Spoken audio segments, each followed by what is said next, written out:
Hello everyone, this is अभिषेक। आज हम इस वीडियो के अंदर जो टॉपिक करेंगे वो क्वेश्चन नंबर 8 से लगा के रिमेनिंग जो क्वेश्चन है उनको सॉल्व करने की ट्राई करेंगे। उसके अंदर एक्सरसाइज के जो पहले 1 से 7 तक क्वेश्चन थे, 1 से 7, वो मैंने पिछली वीडियो के अंदर करवा रखे थे, तो आप वहां पे जाके उनको देख सकते हैं। अब क्वेश्चन नंबर 8 से हम इसको स्टार्ट करते हैं।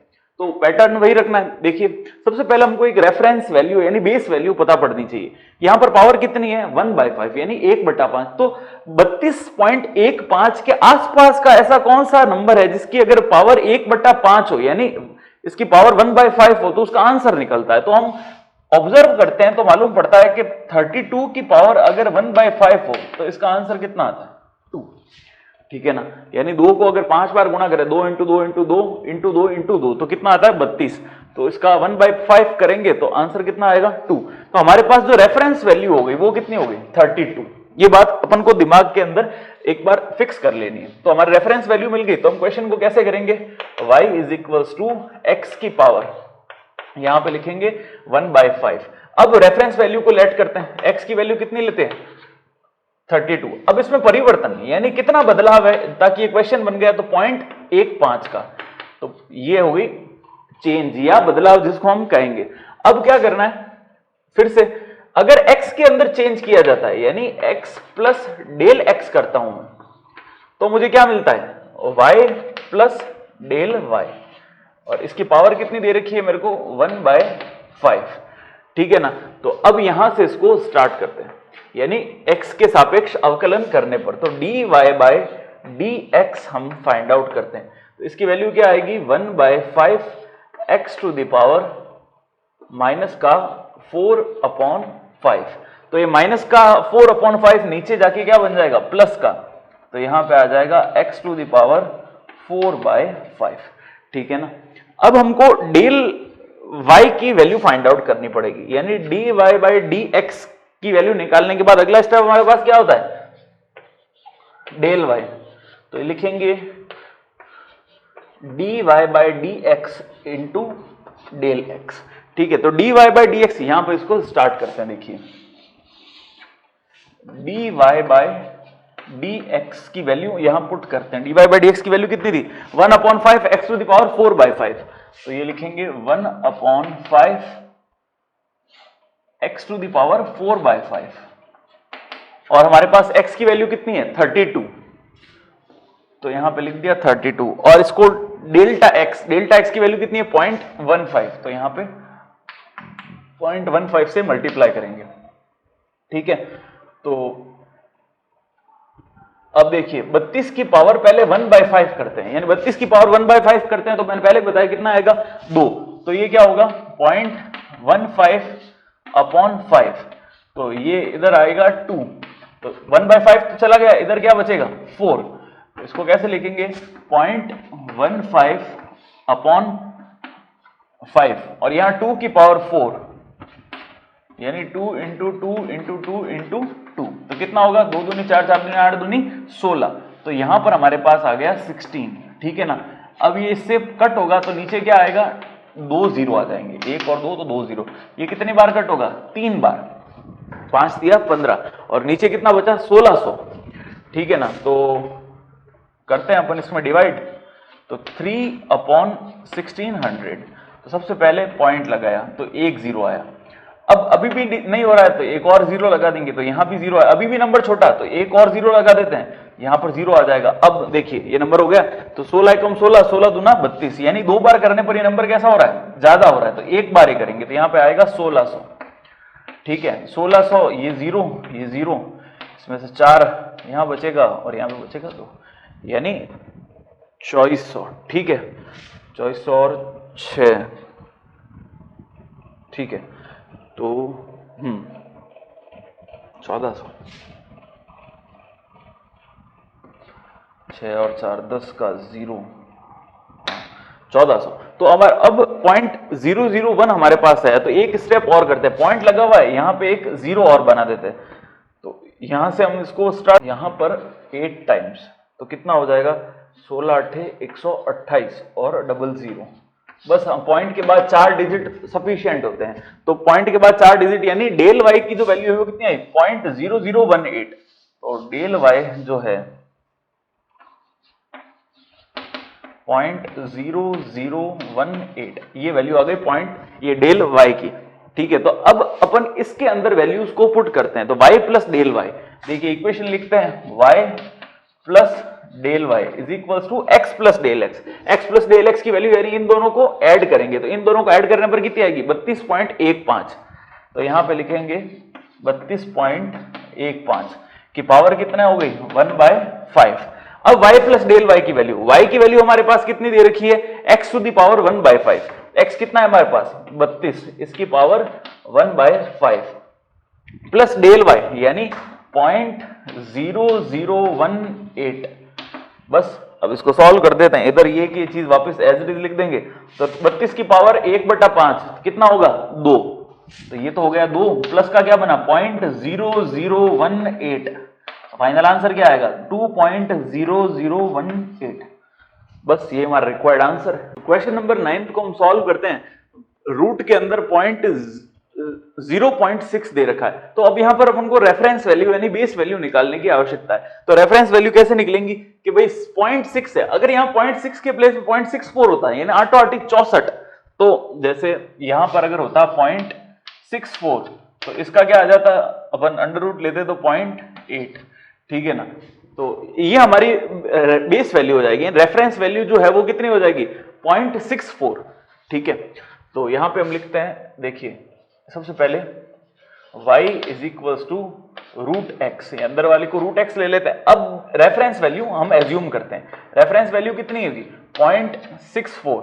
अब 0.64 में क्या किया जाए कि केवल 0.6 बन जाए, तो डेल x जो होगा वो बनेगा, इसमें से मेरे को इसको कम करना है, तो पॉइंट का 0.4 ये अगर मैं माइनस करता हूं, यानी डेल x में से क्या माइनस किया जाए पॉइंट का 0.4, तो 4 से 4 कट गया तो क्या बचेगा 0.6 बचेगा केवल। तो ये हो गया x और ये हो गया उसमें परिवर्तन यानी चेंज उसके अंदर। बस अब इसको सॉल्व करते हैं, तो क्या लिखेंगे y plus del y is equal to क्या होगा x प्लस डेल x, और इसकी पावर कितनी दे रखी है 1/2। अंडर रूट को 1/2 घात भी लिख सकते हैं। तो इसको अपन नाम दे देते हैं इक्वेशन फर्स्ट। अब क्या करना रहा, अब फिर से x के सापेक्ष अवकलन यानी dy बाय dx। तो रूट x का डेरिवेटिव क्या होगा 1/2 रूट x, ठीक है। अब dy बाय dx की वैल्यू आ गई, तो अब अपन को क्या फाइंड आउट करना है डेल y। तो डेल y क्या होगा dy बाय dx इंटू क्या बनेगा डेल x, ठीक है। तो इस वैल्यू को यहां पर अपन सॉल्व करते हैं। देखो डेल y जो है, तो dy बाय dx की वैल्यू कितनी 1/2 रूट x, ये हुआ 1/2 रूट x। x की वैल्यू कितनी है 0.64 और डेल x की वैल्यू कितनी है माइनस का 0.04, तो ये होगा माइनस का 0.04, ठीक है। तो 0.64 का रूट निकालेंगे तो कितना आएगा 1/2 इंटू पॉइंट का 8, और ये मल्टीप्लाई करना है अपन को, माइनस तो यहां पे आ जाएगा मल्टीप्लाइड बाय 0.04। तो यहां से पॉइंट हटा तो 1 और 2 0, यहां से पॉइंट हटा तो क्या बनेगा 1 0 आएगा। तो 1 0 से 1 0 कट गया, तो हमारे पास नंबर क्या बना, इसको थोड़ा सिंप्लीफाई करके लिखते हैं। देखिए ऊपर तो केवल क्या बचा केवल 4 और -1, तो माइनस का तो 4 आ यहां पे आ जाएगा, यह बनेगा 2 मल्टीप्लाइड बाय 8 मल्टीप्लाइड बाय 10, तो कट हो गया है। तो देखिए कितनी बार 2 टाइम्स, तो माइनस का 1/2 2 जा 4 अपॉन में क्या आएगा 40, तो बस 40 का भाग दे देते अपन -1 में, तो यहां भाग देंगे पॉइंट आएगा 0 आया। अब अभी भी डिवाइड नहीं हो रहा था, यहां पे 0 लगाएंगे, यहां पे 4 दूनी 8 यानी 80, तो कितना बचेगा 20, पॉइंट लगा हुआ है 0, 4 पंजे 20, तो यानी 200। हमारे पास जो आंसर आया वो कितना है 0.025, किसकी वैल्यू है डेल y की वैल्यू। तो डेल y की वैल्यू हमको यहां पर इक्वेशन फर्स्ट में हमको लिखनी है, तो लिखते हैं समीकरण 1 से, फ्रॉम इक्वेशन फर्स्ट समीकरण 1 से लिखेंगे, यानी क्या लिखना है y प्लस डेल y। तो देखिए y की वैल्यू यहां पर क्या दे रखी है रूट x, तो अपन यहाँ पर सीधा लिख देते हैं। पिछले जितने भी अपन ने क्वेश्चन किए हैं उन क्वेश्चंस के अंदर अपन ने वापस इक्वेशन लिखी है, अपन सीधा ये भी लिख सकते हैं समीकरण 1 से। तो यहाँ पे रूट एक्स की वैल्यू, ठीक है, प्लस डेल वाई की वैल्यू कितनी है 0.25 माइनस का 0.025, वो आगे माइनस दे रखा था तो यहां पर माइनस लिखना पड़ेगा। फिर इज इक्वल्स टू में क्या चल रहा था x प्लस डेल एक्स की पावर 1/2, तो सीधा अपन को ये लिखना है, क्या लिखना है रूट 0.6, ठीक है। तो रूट x की वैल्यू हमारे पास कितनी थी 0.64, तो 0.64 का स्क्वायर रूट करेंगे तो कितना आएगा 0.8, प्लस माइनस तो कितना होगा 0.025, इधर यही चलेगा, रूट के अंदर 0.6।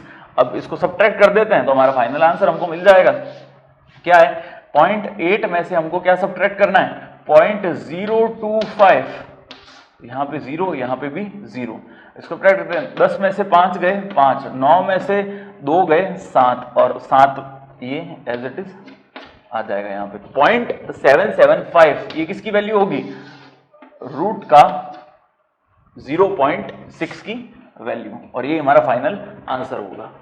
तो क्वेश्चन नंबर 10 हमको दे रखा है log 10.1, बेस क्या दे रखा है 10। अब अगर क्वेश्चन इस प्रकार से होता कि log होता यहां पर 10 और यहां पर भी 10 होता तो आंसर कितना आ जाता 1, यानी क्वेश्चन बहुत ज्यादा इजी हो जाता। तो डिस्टर्बिंग एलिमेंट कौन है यहां पर पॉइंट का 1, तो पॉइंट का 1 जो होगा वो क्या होगा परिवर्तन, x के अंदर परिवर्तन। तो हम क्वेश्चन को लिखते हैं y is equals to log, यहां पे लिखेंगे हम x, ठीक है। तो अब क्या करना रहा, बेस क्या है यहां पर 10, x की वैल्यू हमने बेस वैल्यू जो रेफरेंस वैल्यू है वो कितने लेंगे हम, यहां पे लेंगे log 10, हाँ वैल्यू क्या लेंगे log का 10 बेस 10, और डेल x की वैल्यू यानी परिवर्तन कितना हो रहा है उसके अंदर log 0.1 का, ठीक है।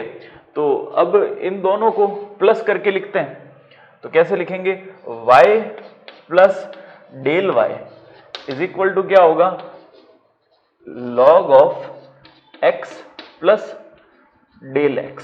तो x की वैल्यू हमको यहां पर क्या एज्यूम करनी पड़ेगी 10,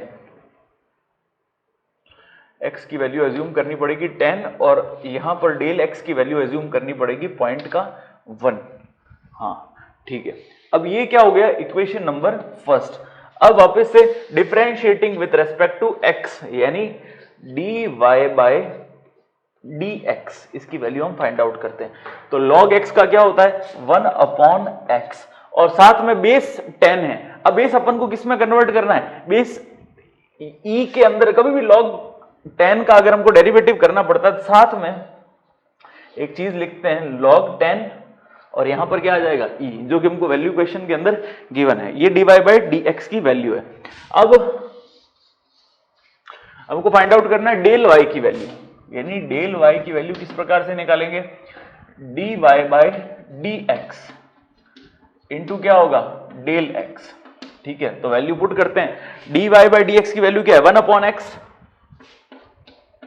ये क्या है log e base 10 multiplied by del x की वैल्यू कितनी है 0.1, तो यहां पे लिखते हैं हम 0.1, 1/x यानी 1/10, ये लिख दिया 1/10, और मल्टीप्लाइड बाय log e की वैल्यू 0.4343, और पॉइंट क्या है 1, तो ये पॉइंट हटेगा और ये पॉइंट हटेगा, तो 1 2 3 4 5, नीचे कितने जीरो आ जाएंगे 1 2 3 4 5, तो अब ये 5 तो ये और छठवा ये, तो अब क्या करना है 4343 डिवाइडेड बाय 1 2 3 4 5 6, तो 4 तो जीरो है ही हमारे पास, और 2 और करने हैं, तो पॉइंट 1 2 3 और 4, तो टोटल कितने हो गए आंसर 0.004343, ये किसकी वैल्यू आ गई डेल y की वैल्यू। बस अब क्वेश्चन हो गया,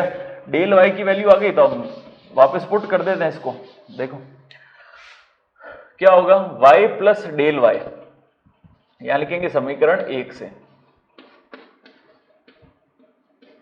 समीकरण 1 से y की वैल्यू कितनी है, log 10, और यहां पर देखिए log बेस में कितना है हमारे पास 10, और x की वैल्यू भी कितनी है 10।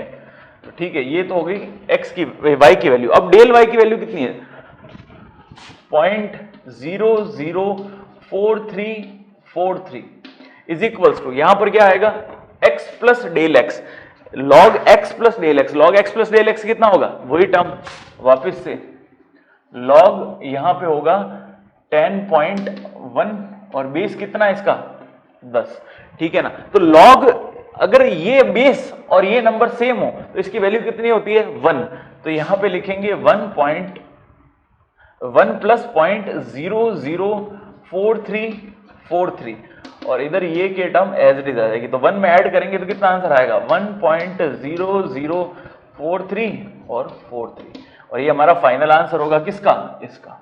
बस इतना सा इसको करना है। तो बस ये ध्यान रखना है जब भी इसका डेरिवेटिव करते हैं, यानी log अगर बेस हमारे पास 10 है तो उसका सिर्फ 1/x तो कर दिया, बट साथ में क्या आएगा जो बेस है वो, और साथ में हमारे पास e इसको लिखना है, उसकी वैल्यू हमको क्वेश्चन में गिवन होगी, ये ध्यान रखना। बाकी सेम टू सेम प्रोसेस है, उस प्रोसेस से आप इस क्वेश्चन को सॉल्व कर सकते हैं। तो क्वेश्चन नंबर 11 हमको गिवन है, जिसमें दे रखा है कि log यहां पर बेस इस बार e है तो आसान हो गया क्वेश्चन, और यहां पर क्या दे रखा है 10.02। अब देखिए अगर log केवल 10 होता, log 10 बेस e, तो इसकी वैल्यू हमको गिवन है 2.3026, ठीक है ना।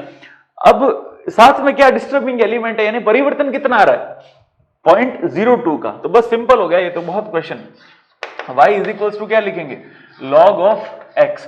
अब रेफरेंस वैल्यू लेनी है अपन को, तो x इज इक्वल्स टू क्या हो जाएगा 10, और डेल x इसके अंदर परिवर्तन कितना है 0.02 का परिवर्तन, ठीक है। ये दो चीज हमने लिख दी। अब इसके अंदर क्या करेंगे, फिर से वही, यानी y के अंदर अगर अपन को सन्निकट मान ज्ञात करना है तो वो क्या होगा log ऑफ x के अंदर भी चेंज करेंगे x प्लस डेल x, ठीक है। ये क्वेश्चन हुआ। अब यहां पर हम x के सापेक्ष पुनः इसका क्या करते हैं अवकलन करते हैं, तो dy बाई dx हमको फाइंड आउट करना पड़ेगा। तो log x का क्या होगा 1/x, क्योंकि बेस e है तो केवल हमारा 1/x लाके इसको छोड़ देंगे। अब dy बाई dx की वैल्यू आ गई, तो बस फर्दर हमको क्या फाइंड आउट करना है, डेल्टा y की वैल्यू को फाइंड आउट करनी है। वो क्या होगी dy बाई dx को मल्टीप्लाई करेंगे डेल x से, ठीक है। तो dy बाई dx की वैल्यू कितनी है 1/x, तो इसको लिख दिया अपन ने 1/x। डेल x की वैल्यू देखिए 0.02, तो यहां पे लिख दिया पॉइंट का 02। अब 1/x की वैल्यू, x की वैल्यू कितनी है 10, तो यहां पे 1/10 हम लिखते हैं, उसको मल्टीप्लाई करेंगे 0.02 से, यहां से पॉइंट हटाया 12, यानी 1 और 2, तो 1000 और 100 और 10 को मल्टीप्लाई करेंगे तो क्या आएगा 1000, यानी 2/1000। तो आंसर कितना आएगा 0.123 नंबर है, तो 1, 2 और 3। ये किसकी वैल्यू आई मेरे पास डेल y की वैल्यू, ठीक है। अब डेल y की वैल्यू आ गई तो हमको फाइंड आउट क्या करना है y प्लस डेल y की वैल्यू, इसको नाम दे देते हैं अपन इक्वेशन फर्स्ट। तो बस समीकरण 1 में मान पुट करते हैं, तो क्या लिखेंगे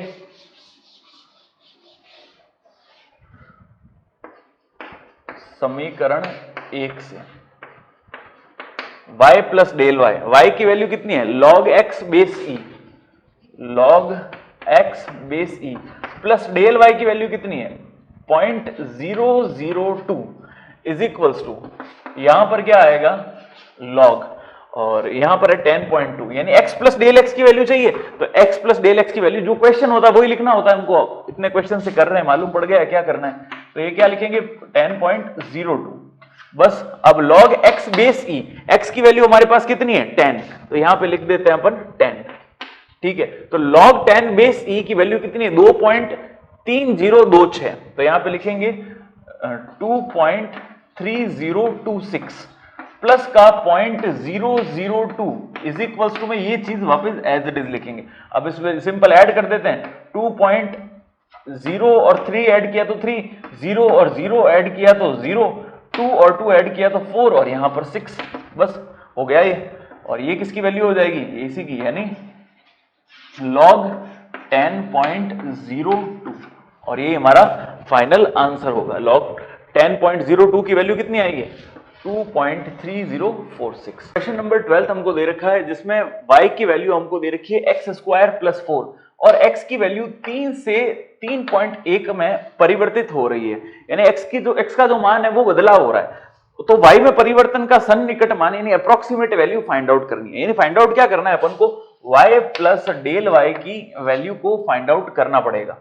अब हम क्या करते हैं, सबसे पहले देखते हैं वैल्यू क्या क्या गिवन है।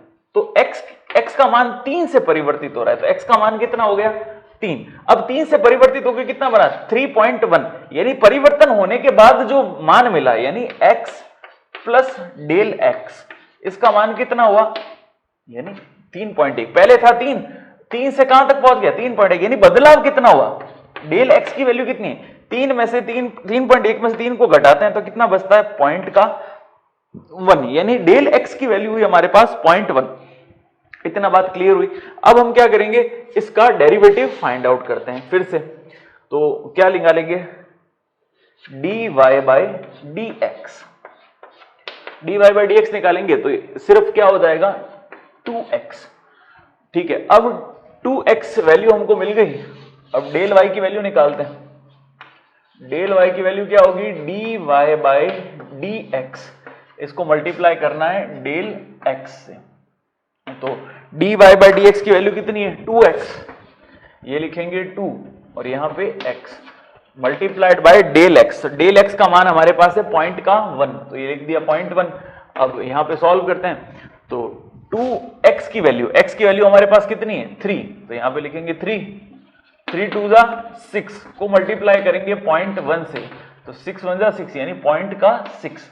ये किसकी वैल्यू है डेल y की। तो बस y के अंदर हमको सन्निकट y में परिवर्तन का सन्निकट मान ज्ञात करना था, तो यहां पर y + डेल y नहीं होके किसका मान है डेल y की वैल्यू फाइंड आउट करनी थी। बस ये हमारा फाइनल आंसर होगा।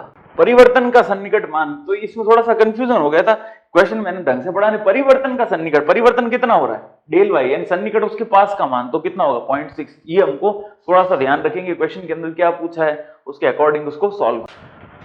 तो क्वेश्चन नंबर 13 हमको दे रखा है कि सिद्ध करना है, हमको ये प्रूफ करना है कि घन के आयतन में जो प्रतिशत त्रुटि है वो लंबाई में प्रतिशत त्रुटि की कितनी होती है 3 गुना। अब देखिए प्रतिशत त्रुटि क्या होता है, इसको कहते हैं परसेंटेज एरर, यानी क्यूब के वॉल्यूम में जो परसेंटेज एरर है वो परसेंटेज एरर उसकी लेंथ में परसेंटेज एरर के 3 टाइम्स होनी चाहिए, ठीक है ना। तो अब जो कॉमर्स के बच्चे हैं उनको पहले समझते हैं कि प्रतिशत त्रुटि यानी परसेंटेज एरर कहते किसको है। तो हमने छोटी क्लासेस यानी 10th के अंदर 10th के अंदर या उससे भी छोटे, वहां हमने पढ़ा है कि कुछ अलग अलग एंटिटीज होती है, जैसे वॉल्यूम है, एरिया है, सरफेस एरिया है, ये सारी चीजें अलग अलग, यानी आयतन है, क्षेत्रफल है, पृष्ठीय क्षेत्रफल है, ये सारी चीजें पढ़ी है। तो इसके अंदर परिवर्तन कैसे ज्ञात करते हैं, तो परिवर्तन ऐसे मतलब परसेंटेज त्रुटि ज्ञात करनी है यानी एरर ज्ञात करनी है। तो एरर कैसे फाइंड आउट की जाती है कि जैसे यहाँ पे जैसे वॉल्यूम की बात आ रही है तो वॉल्यूम को किससे बताते हैं v से। तो अब अगर आयतन में हमको प्रतिशत त्रुटि ज्ञात करनी है तो पहले त्रुटि कैसे ज्ञात करते हैं कि पहले हम देखते हैं इसमें परिवर्तन कितना हुआ, पहले हम क्या फाइंड आउट करेंगे डेल v, उसके अंदर आयतन में त्रुटि ज्ञात करनी है तो उसमें उसके डिवाइड कर देंगे यानी भाग दे देंगे। तो जितना परिवर्तन हो रहा है उसी चीज का उसके अंदर परिवर्तन के अंदर अगर उसमें भाग दे दें तो ये क्या कहलाती है त्रुटि। आगे बात समझ में, ठीक है। या इसको क्या कहते हैं एरर, ERROR, यानी ये तो हो गई एरर। अब बात आती है परसेंटेज एरर की, तो इसको किससे मल्टीप्लाई कर देंगे, ये परसेंटेज एरर अगर निकालना है प्रतिशत त्रुटि तो इसको अपन 100 से मल्टीप्लाई कर देते हैं। बस 100 से मल्टीप्लाई करते ही ये क्या बन जाएगी प्रतिशत त्रुटि बन जाएगी, सिंपल है। तो कहना क्या चाहता है, ये कह रहा है कि इसके अंदर यानी आयतन में जितनी त्रुटि है तो आयतन की त्रुटि को हम किससे बताएंगे डेल v, यानी आयतन में परिवर्तन बट्टा आयतन, और ये हो गया 100। आयतन में जो परिवर्तन है प्रतिशत त्रुटि है वो किसके बराबर होनी चाहिए 3 इंटू, अगर इसकी लंबाई में, लंबाई को अगर मैं x मानता हूं तो किसके बराबर आनी चाहिए डेल x अपॉन x, और वो भी किसका 100। तो बस ये अपन को चीज प्रूफ करनी है एंड के अंदर, तो ये दिमाग के अंदर रखनी है कि ऐसी चीज हमको बनानी है। तो अब इसको स्टार्ट करते हैं। देखिए सबसे पहले माना घन की भुजा की लंबाई, भुजा की लंबाई या भुजा कह देंगे, कितना होगा x।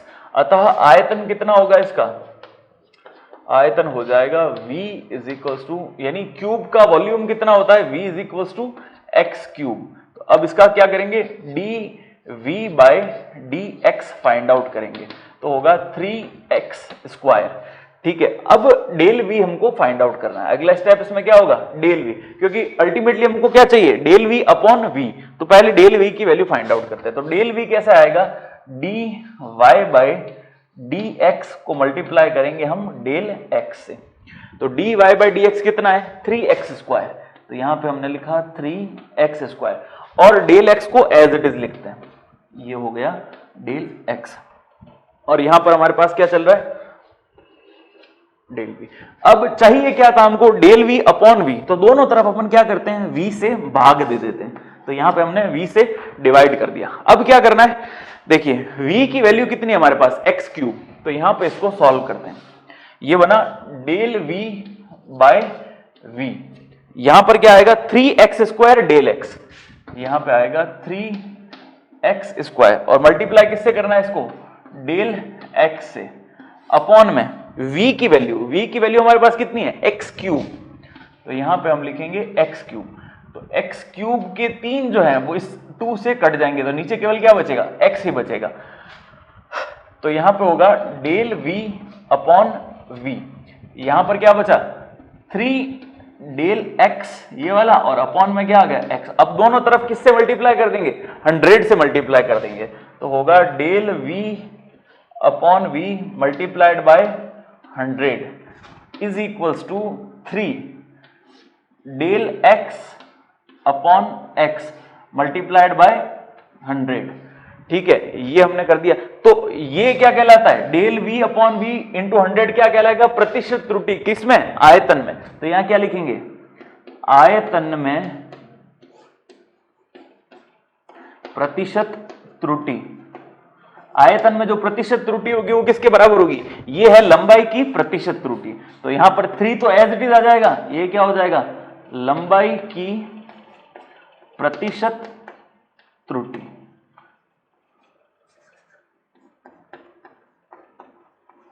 बस यही चीज हमको प्रूफ करनी थी कि आयतन में जो प्रतिशत त्रुटि है वो 3 गुना है किसकी, लंबाई में प्रतिशत त्रुटि की। और ये हमारा फाइनल आंसर है। तो बहुत आसान सा क्वेश्चन है, बस इसके कॉन्सेप्ट को समझना है। क्या कॉन्सेप्ट है कि भाई आयतन में प्रतिशत त्रुटि यानी del v upon v into 100 की वैल्यू हमको फाइंड आउट करनी है। तो बस इस प्रोसेस से इसको सॉल्व किया जा सकता है। क्वेश्चन नंबर 14 हमको दे रखा है कि गोले की त्रिज्या 10 से 9.8 सेंटीमीटर में सिकुड़ जाती है, यानी श्रिंक हो जाती है। पहले रेडियस कितनी थी, 10 थी, अब कितनी हो गई, 9.8। तो जो चीज गिवन है उसको लिखते हैं, यानी पहले रेडियस जो r दे रखी थी इसको x लेट करते हैं ताकि अपन x के सापेक्ष अवकलन ज्ञात करते हैं तो उसमें कंफ्यूजन नहीं हो। तो अपन क्या लिखेंगे, let the radius of sphere, माना